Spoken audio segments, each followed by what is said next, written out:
Break के बाद एक बार फिर से स्वागत आप सभी का। बात हो रही है शपथ ग्रहण की। बस 1 घंटा 50 मिनट जब तीसरी बार प्रधानमंत्री पद की शपथ लेंगे नरेंद्र मोदी और इंतजार चल रहा है उस पल का। उससे पहले ये तस्वीर हम आपको दिखा रहे हैं। राजनाथ सिंह सांसद लखनऊ से बड़े मार्जिन से जीत कर आए हैं और ये प्रधानमंत्री के साथ साथ मंत्री पद की शपथ लेते हुए नजर आएंगे।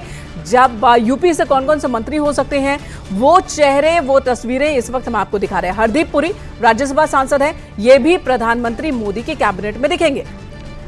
तो साथ ही आपको बता दें, जितेंद्र प्रसाद का भी नाम सामने आ रहा है उत्तर प्रदेश से। सांसद पीलीभीत पंकज चौधरी, सांसद महाराजगंज एसपी सिंह बघेल, सांसद आगरा अनुप्रिया पटेल, सांसद मिर्जापुर, ये वो नाम है उत्तर प्रदेश से जो आज चोट ले सकते हैं। वहीं जयंत चौधरी जो राज्यसभा से सांसद हैं, वो भी मोदी कैबिनेट का हिस्सा होंगे। बीएल वर्मा राज्यसभा सांसद, वो भी कैबिनेट का हिस्सा होंगे। कमलेश पासवान सांसद बांसगांव, उन्हें भी मोदी कैबिनेट में शामिल किया जाएगा। कीर्तिवर्धन सिंह सांसद गोंडा, उन्हें भी शामिल किया जाएगा। उत्तर प्रदेश में कुल 9 चेहरे ऐसे जो यूपी से मोदी कैबिनेट का हिस्सा होंगे और वो सभी चेहरे इस वक्त हम आपको दिखा रहे हैं टीवी स्क्रीन पर। तो तीसरी बार नरेंद्र मोदी प्रधानमंत्री पद की शपथ ले रहे हैं, जिसकी तैयारी राष्ट्रपति भवन में हो चुकी है और तमाम वीआईपी मेहमान पहुंच चुके हैं दिल्ली और मेहमानों के पहुंचने का सिलसिला राष्ट्रपति भवन में भी शुरू हो चुका है। तीसरी बार मोदी सरकार का गठन होने जा रहा है। मोदी गवर्नमेंट 3.0 की शुरुआत आज से हो जाएगी। तो तमाम हमारे साथ गेस्ट भी मौजूद हैं। भारतीय जनता पार्टी से आनंद दुबे जी का रुख कर लेते हैं। आनंद जी, कैसा महसूस हो रहा है वो तो आपने बता ही दिया है, और उत्तर प्रदेश से किन किन का नाम गया है लिस्ट में वो भी न्यूज़ 18 अपने दर्शकों को दिखा रहा था। लेकिन प्रधानमंत्री नरेंद्र मोदी की तरफ से ये जो तत्परता दिखाई गई है टी पार्टी में कि शपथ के बाद तुरंत आप काम में जुट जाएं, यानी कि कोताही बिल्कुल भी बर्दाश्त नहीं होगी, साथ ही एक्टिवनेस कितनी दिखानी है ये भी उनकी तरफ से कहा गया है। यानी कि सबका साथ सबका विकास विश्वास के साथ अब आगे भी सरकार 5 साल तक चलेगी, क्योंकि रोड मैप 5 साल का भी तैयार कर लिया गया होगा। निश्चित रूप से प्रधानमंत्री जी ने कहा कि सरकार बनाने के लिए बहुमत की जरूरत होती है, लेकिन सरकार चलाने के लिए सर्वमत की जरूरत होती है। तो प्रधानमंत्री जी ने पहले ही स्पष्ट कर दिया कि हम सबको साथ लेके चलेंगे, विपक्ष को भी साथ लेके चलेंगे, हमारे जो सहयोगी है उनको साथ लेके चलेंगे और सबको साथ लेकर विकसित भारत की तस्वीर को और सुंदर बनाने की कोशिश करेंगे। बिल्कुल आनंद जी, ये नरेंद्र मोदी का स्टाइल है कि काम पर फोकस करना है, काम शुरू कर देना है। ये जो एजेंडा है और ये स्टाइल है उनका पुराना है। यहां पर प्रियंका जी ने अभी एक बहुत गंभीर आरोप लगाया बीजेपी पर कि विपक्षी दलों का जरा भी सम्मान नहीं करती है बीजेपी। आपने कहा कि विपक्ष हो या गठबंधन के दूसरे सहयोगी हो, हम सबका समर्थन करते हैं, हम सबका सम्मान करते हैं, लेकिन प्रियंका गुप्ता तो कह रही है कि ऐसा आप नहीं करते हैं। यही वजह कि उन्होंने शपथ ग्रहण से खुद को दूर किया। देखिए, जब देश की संसद का उद्घाटन हुआ तब भी इन्होंने विरोध किया, बहिष्कार किया। राम मंदिर, वो तो कोई भारतीय जनता पार्टी का कार्यक्रम नहीं था, उसका भी इन्होंने बहिष्कार किया, विरोध किया। दरअसल ये लोग गांधी परिवार के अलावा प्रधानमंत्री पद की कुर्सी पर बैठते हुए कोई किसी को अच्छा नहीं लग सकता। इनको ये तकलीफ होती है कि कैसे एक गरीब मां का बेटा देश का प्रधानमंत्री बन रहा। नहीं आनंद जी, ये पहली बार थोड़ी हो रहा है कि प्रधानमंत्री के तौर पर, पीएम के तौर पर नरेंद्र मोदी शपथ ले रहे हैं। इससे पहले भी उन्होंने शपथ लिया, तब तो विपक्ष के नेता मौजूद थे। लेकिन बीते कुछ सालों में क्या व्यक्तिगत लड़ाई ज्यादा हो गई, पॉलिटिकल लड़ाई? नहीं, आप देखिए कि प्रधानमंत्री जी के खिलाफ लगातार विपक्ष ने किस किस तरह के शब्दों का इस्तेमाल किया। यहां तक मतलब उनकी मृत्यु तक की बातें जो है कहने का काम विपक्ष के नेताओं ने कहा। घटिया से घटिया शब्द विपक्ष के नेताओं ने उनके लिए इस्तेमाल किया। उसके बावजूद भी आप बताइए, संसद में हमेशा प्रधानमंत्री जी ने इस बात को कहा कि आप आइए चर्चा करिए, लेकिन विपक्ष चर्चा नहीं करता है, विपक्ष संवाद नहीं करता है, वो विवाद करता है। उसका संवाद में यकीन नहीं है, उसका विवाद में यकीन है। हर बात में विवाद खड़ा करना, हर बात में बखेड़ा खड़ा करना, यही कांग्रेस पार्टी का आचरण है और इसी वजह से कांग्रेस पार्टी को जनता लगातार नकार रही है। यह अलग विषय है कि कुछ जगह पर इस बार इन्हें कुछ थोड़ी सफलता मिल गई है, जिससे ये कुछ ज्यादा उत्साहित नजर आ रहे हैं, लेकिन आने वाले समय में इनका ये आनंद जी, अगर उन्हें सफलता मिली है, अगर जनता ने कांग्रेस को 99 और पूरे विपक्ष को अगर सीटें दी हैं, तो उसका सम्मान तो करना होगा ना। उनका सम्मान जनता का सम्मान होगा। बिल्कुल सम्मान कर रहे हैं, लेकिन आप देखिए ना किस तरह से अहंकार भरी बातें कर रहे हैं। अरे साहब, आप 14, 19 और 24 तीनों जोड़ देंगे तब भी अभी भाजपा को जितनी सीटें आई उतनी नहीं पहुंचे हैं आप, लेकिन फिर भी आपका अहंकार 7वें आसमान पे। आप बड़ी बड़ी बातें कर रहे हैं। 9-10 राज्यों में आपका खाता नहीं खुला है। हम मानते हैं, लेकिन चलना तो होगा मिलकर ही ना, चलना होगा मिलकर ही। लोकसभा में अब विपक्ष के भी सांसद मजबूत कंडीशन में हैं। अगर किसी भी योजना पर आगे बढ़ना है तो उनके समर्थन की भी जरूरत होगी, मिलकर चलना होगा। ये जिम्मेदारी सत्ता पक्ष की बनती है। ठीक है, प्रियंका जी कुछ कहना चाह रही, प्रियंका जी कुछ कहना चाह रही। देखिए, मैं दुबे जी को सिर्फ इतना कहना चाहूंगी कि इनके पैरों के नीचे जमीन नहीं है और इनको अभी भी यकीन नहीं। प्रधानमंत्री जी का जो जीत का मार्जिन है वो मात्र 1.5 लाख, और आपके 16 मंत्री हार गए हैं। हाँ। इस पर चिंतन करिए और मनन करिए। मैं एक बात और भी कहना चाहूंगी कि आज जिस संवैधानिक पद पर प्रधानमंत्री जी संविधान की शपथ लेकर बैठने जा रहे हैं, उन मंत्रियों का क्या जिन्होंने संविधान बदलने की बात की थी, क्या उनको दंडित करेंगे? और मैं पूछना चाहूंगी कि ये 100 से ज्यादा सांसद निकाल कर बिल पास कर लेते हैं, क्या वही प्रक्रिया जारी रहेगी या बदल जाएगी? क्योंकि आप विपक्ष स्ट्रॉन्ग है। अब ये मत सोचिएगा विपक्ष कमजोर है। इस बार विपक्ष बहुत मजबूत हालत पे है और सवाल पे सवाल उठा रहा है। आज पूछ रहा है ना विपक्ष कि जेपीसी का गठन क्यों नहीं कर रहे आप? जेपीसी का गठन करिए और बताइए स्टॉक एक्सचेंज में जो है जो फर्जीवाड़ा किया गया, कहाँ है विपक्ष? नंबर्स में तो है, लेकिन विपक्ष का एटीट्यूड क्या है? आज आप शपथ ग्रहण में नहीं पहुंच रहे हैं, तो उसके बाद अगर किसी मुद्दे पर सदन के अंदर चर्चा होनी होगी तब क्या होगा विपक्ष का रवैया? आम आदमी पार्टी और कांग्रेस ने एक दूसरे को शुरू कर दिया। जो चर्चा होगी वो जेन्युइन मुद्दों पर होगी और इस बार बाहर नहीं निकाल पाएंगे प्रधानमंत्री जी। मैं बता दे रही हूँ क्योंकि संसद में इस बार जनता की आवाज बुलंद करने के लिए ज्यादा संख्या में सांसद तो क्या प्रियंका जी, जो इन चुनावों में नैरेटिव सेट करने की कोशिश की गई, जैसा कि आप थोड़ी देर पहले भी कह रही थी संविधान बदलने की बात की गई, उस पर तो आप लोग कामयाब हुए हैं, क्या यही अब चलता रहेगा पूरे 5 साल तक? कामयाब नहीं हुए तो हम पूछना चाहते हैं कि उनको ये कोई सजा देंगे क्या? उनके खिलाफ कोई एक्शन लेंगे क्या जिन्होंने ये बात कही थी? इनके खुद के नेताओं ने कही थी ना। आनंद जी देखिए, बता दें आप बैठ के, ये पूरी तरह से जनता को भ्रमित करने के लिए अरे आप अपने सांसदों के खिलाफ कार्रवाई करेंगे या नहीं करेंगे? प्रपंच चलाया जी, सिंपल सी सवाल पूछा, आप बोल जल्दी बना रहे हैं बैठ के। करने की कोशिश की, ये अलग बात है। कौन सा गुमराह करने की कोशिश की? कहे आपके नेता रहते कि संविधान बदल देंगे, और उसके बाद जो है आप यहाँ बैठ के जल्दी बनाएंगे। यहाँ से नीचे ही जाना है आपको, आप चिंता न करिए। अरे कौन ठीक है ऊपर जाएगा उसका फैसला जनता पर छोड़िए, अपने काम की बातें करिए। जिस तरह से झूठ बोल आनंद जी आज शपथ ग्रहण हो रहा है, आज शपथ ग्रहण हो रहा है। ये भी सच्चाई है, ये भी रियलिटी है कि विपक्ष की ओर से संविधान बदलने की जो बात कही गई कि अगर 400 पार से ज्यादा सीट आ जाती है एनडीए गवर्नमेंट को तो संविधान बदल देंगे, इस नैरेटिव को विपक्ष ज्यादा मजबूती से मतदाताओं के बीच स्थापित करने में कामयाब रहा। उसका असर नतीजों पर दिखा, आपके सीटों में कमी आई है, ये एक रियलिटी है। आप बार बार बाद में कहते रहे कि हम संविधान नहीं बदलेंगे, लेकिन शायद पब्लिक उस बात को मानी नहीं। अब देखिए, अब वहां से हम आगे बढ़ चुके हैं, सरकार बन रही है, नरेंद्र मोदी तीसरी बार प्रधानमंत्री की शपथ ले रहे हैं, उनका कैबिनेट आज शपथ लेता हुआ नजर आएगा और 20-20 मंत्री हैं जो नरेंद्र मोदी की सरकार में, पिछली सरकार में थे, वो इस बार नहीं होंगे, यानी कि 20 चेहरे हट जाएंगे। ये भी एक रियलिटी है। ऐसे में नए चेहरों का सामंजस्य का फॉर्मूला क्या है आनंद जी? नहीं, देखिए, निश्चित रूप से पिछली बार में जो हमारे सांसद चुनाव हार गए हैं वो नहीं आ रहे हैं, लेकिन जो भी नए लोग आ रहे हैं वो प्रधानमंत्री मोदी जी के विजन के अनुसार, हमारा जो कॉमन मिनिमम प्रोग्राम होगा, हमारे गठबंधन के साथियों के साथ मिलकर जो फॉर्मूला तय होगा, उसके आधार पे सभी लोग इस देश की 125 करोड़ आबादी के लिए काम करेंगे, उनकी बेहतरी के लिए काम करेंगे और आपस में तालमेल बिठा के देश को विकसित करने का काम करेंगे। यानी कि आप ये मान रहे हैं कि जो आरोप प्रत्यारोप आप इस वक्त चुनावों के दौरान कर रहे थे वो सब नहीं चलेगा, मूलभूत सुविधाएं, बेरोजगारी, नौकरी, नीट का भी जिक्र कर रही थी प्रियंका जी, उस पर फोकस किया जाएगा? नहीं, निश्चित रूप से उत्तर प्रदेश में आज ही माननीय मुख्यमंत्री जी ने कहा है कि हम जो ये नकल माफियाओं के खिलाफ और इसके खिलाफ जो पर्चे लीक हुए हैं, इनके खिलाफ सख्त से सख्त कार्रवाई करेंगे और इसके लिए हम अलग से कानून बनाएंगे ताकि भविष्य में कोई भी इस तरह की हिमाकत न कर सके। ठीक है, रति भान जी और प्रभात जी भी हमारे साथ मौजूद हैं। प्रभात जी, ये बताइए कि जो चेहरे अभी आपको दिख रहे हैं, 20 ऐसे चेहरे हैं जो कि मोदी 2.0 गवर्नमेंट का हिस्सा थे लेकिन अब नहीं होंगे। इनकी जगह पर नए चेहरे आएंगे, कुछ पुराने चेहरे होंगे जिनके पोर्टफोलियो में बदलाव देखने को मिल सकता है। तो आपको क्या लग रहा है, आने वाले जो विधानसभा चुनाव हैं उन्हें ज्यादा ध्यान में रखा जाएगा या जातीय समीकरण को ज्यादा यहां पर तवज्जो दी जा रही है?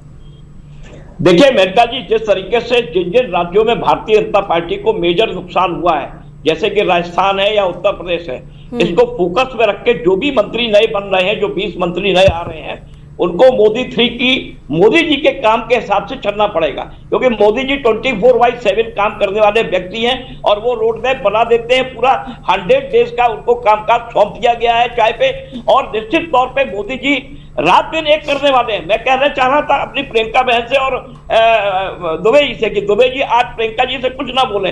आज पूरा देश, आज खुशी का माहौल है और खुशी के माहौल में ये सब बातें नहीं होनी चाहिए। ठीक है, आप नहीं जा रहे हैं, आप वहां नहीं भाग ले रहे हैं, लेकिन हमारे जो देश विदेश से जो लोग आ रहे हैं उनके दिमाग में हमारी अंदरूनी लड़ाई है, राजनीतिक लड़ाई हमारी भारत के अंदर की है। ठीक है, वो हम बाद में निपटा देंगे, लेकिन आज शपथ समारोह पूरी दुनिया देख रही है, पूरे टीवी चैनल्स में लोग जुड़े हुए हैं मोदी जी के इस करिश्माई 3.0 के कार्यकाल को देखने के लिए।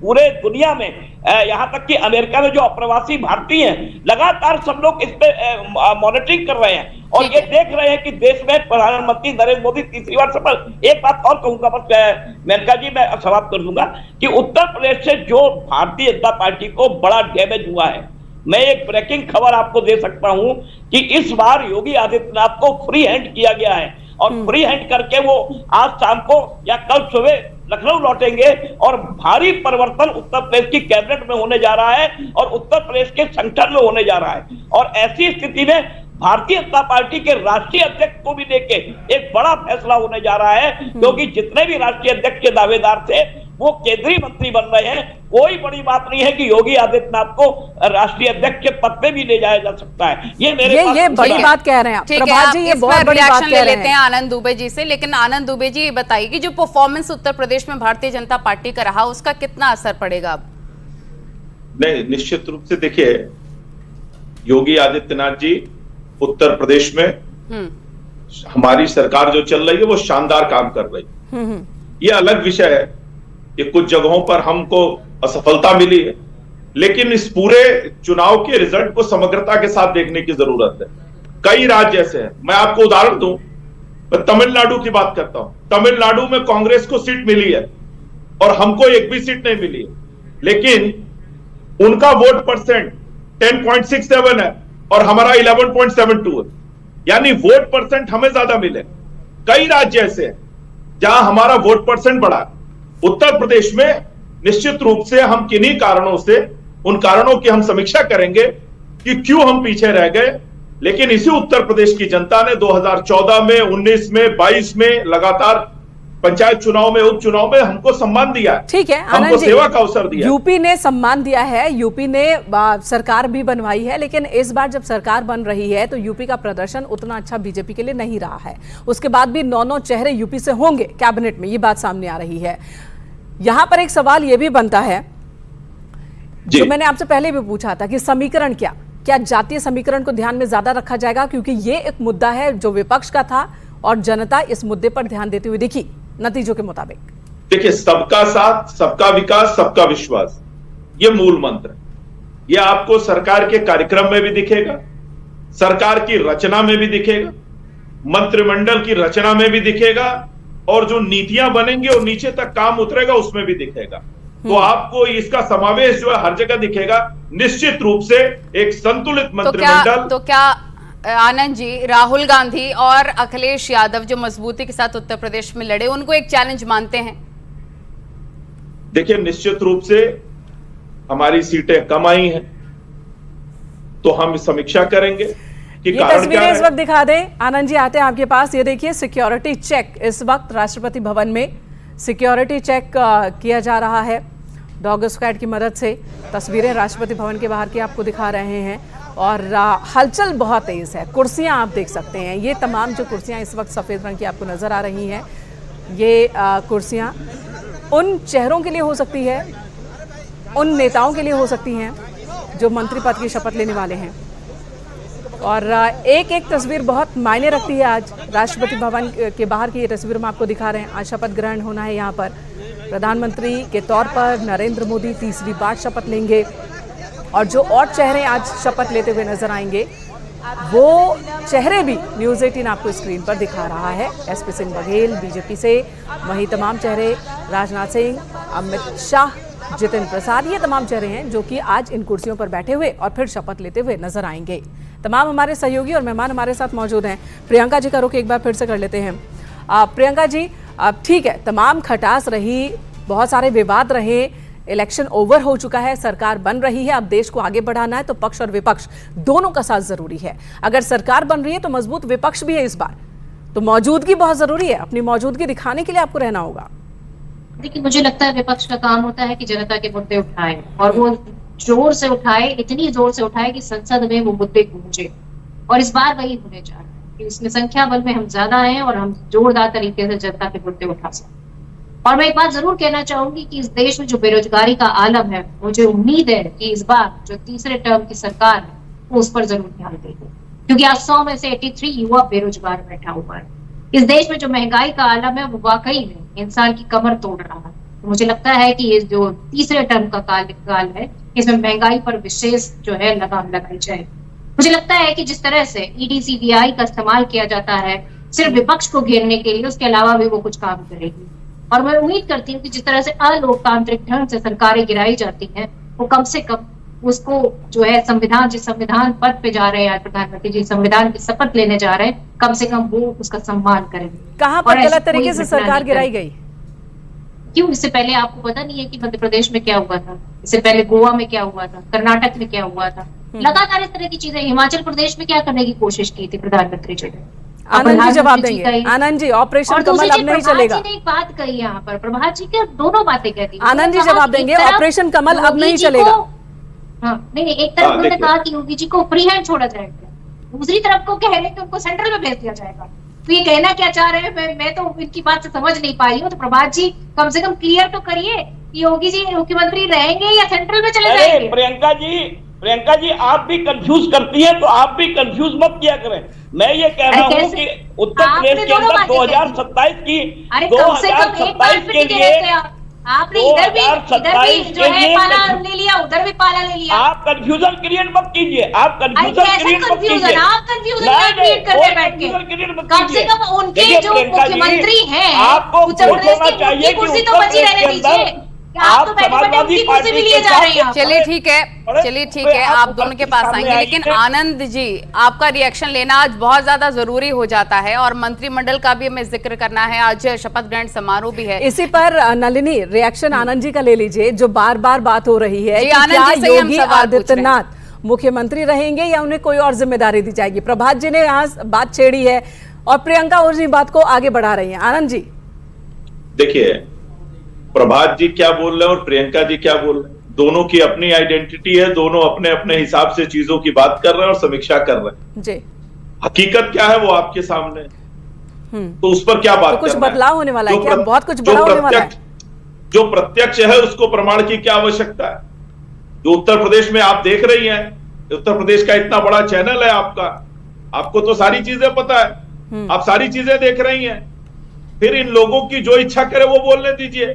हाँ, लेकिन काफी कुछ देख रहे हैं आनंद जी, सही कह रहे हैं आप। लेकिन जो मंत्रिमंडल में संभावित नाम है, हालांकि अब धीरे धीरे तो पर्दा उठ रहा है, कुछ नाम फिक्स भी होते नजर आ रहे हैं, उनको देखकर लग रहा है कि ओबीसी और दलित को चेहरों को ज्यादा मौका दिया गया है। इस परफॉर्मेंस के आधार पर जो इस बार चुनावों में देखने को मिली, कैसा है? नहीं, निश्चित रूप से मैंने आपसे कहा ना कि सबका साथ, सबका विकास, सबका विश्वास, ये आधार रहेगा और उसी आधार पे सभी तबके से, सभी समुदाय से, सारे लोगों का प्रतिनिधित्व आपको देखने को मिलेगा। प्रियंका जी ने अभी बात कही कि इधर से उधर मिला लेते हैं, इनसे जरा पूछिए 6 बहुजन समाज पार्टी के विधायक होते थे राजस्थान में जब इनकी सरकार चल रही थी गहलोत जी, 6 के 6 को इन्होंने अपने यहां शामिल करा लिया। तब इनका शिष्टाचार था। हमारी सरकार चल रही थी वहां पर, सुन लीजिए मैडम, चल रही थी और आपने तोड़ ली।